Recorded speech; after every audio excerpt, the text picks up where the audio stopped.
Sa bisa ng search warrant mula sa korte, hinalughog ng matauhan ng NBI ang condominium unit ni dating Congressman Zaldico. At nakatutok si June Veneracion. Sakay ng tatlong sasakyan, pinasok ng mga ahente ng NBI ang condominium building na ito sa BGC Taguig.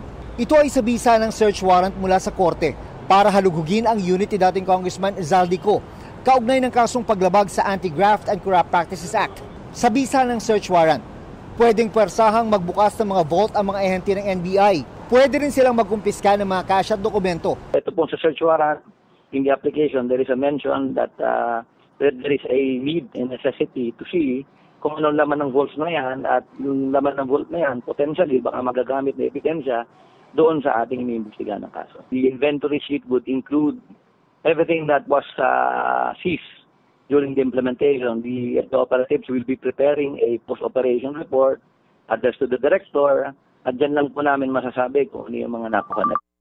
As of 6:30 p.m., nasa loob ng unit pa rin ni Ko ang mga NBI agent.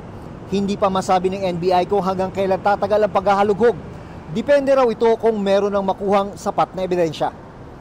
Para sa GMA Integrated News, June Veneracion, nakatutok, 24 oras.